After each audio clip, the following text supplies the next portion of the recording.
Hello guys, good afternoon. আজকে special menu হচ্ছে আমাদের দুপুরের লাঞ্চে বিরিয়ানি। তো সঙ্গে থেকে পুরোটা দেখো। ভালো লাগলে লাইক, কমেন্ট, শেয়ার, সাবস্ক্রাইব করে বেল আইকন বাটনটি প্রেস করে দিও। সবার প্রথমে আমি তেল দিয়ে দিচ্ছি, আলুটাকে ভেজে নেব। তেল গরম হয়ে গেছে, আমি আলুগুলোকে ছেড়ে দেবো। ভাতটা আমি আগে বানিয়ে রেখে দিয়েছিলাম। আজকে একটু চটপট রান্নাটা করবো, 10 মিনিটের মধ্যে, 10 কি 15 মিনিটের মধ্যে হবে। কারণ আমি সব কিছু ম্যারিনেশন করে রেখেছি আগেই, ভাতটাও বানিয়ে রেখেছিলাম, আলু ভাজতেও বেশি সময় লাগবে না। আলুগুলো ভাজা হয়ে গেছে, এখন আমি এগুলোকে এক এক করে তুলে রাখবো। এবার বেরেস্তা কিছুটা ভেজে নেবো, তো পেঁয়াজটা দিয়ে দিলাম। বেরেস্তা ভাজা আমার হয়ে গেছে, তো আমি এটাকে তুলে রাখবো এখন। তো আমার সব কিছু ভাজা হয়ে গেছে, এবার আমি পেঁয়াজটা দিয়ে দেবো। বেশি দেবো না, কারণ ম্যারিনেশনে রাখা দেওয়া হয়েছে। সামান্য লবণ দিয়ে দেবো। পেঁয়াজ থেকে অনেকটাই জল বেরোচ্ছে, তো জল না শুকনো পর্যন্ত আমি এটাকে ভাজতে টাইম দেবো। তো আমার পেঁয়াজ ভাজা হয়ে গেছে, তো আমি ম্যারিনেট করা মাংসটা এখানে দিয়ে দেবো। এখানে সব কিছু আমি মিক্স করেছি, দই, লঙ্কার গুঁড়ো, সাদা জিরে গুঁড়ো।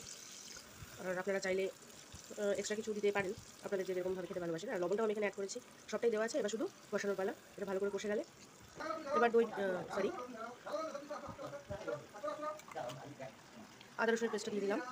কাশ্মীরি লঙ্কা গুঁড়ো দিয়ে দিলাম।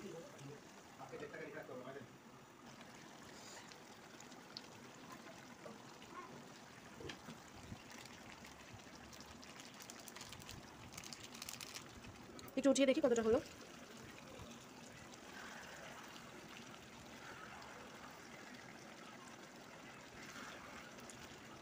এতে কাঁচা লঙ্কা অ্যাড করে দিলাম।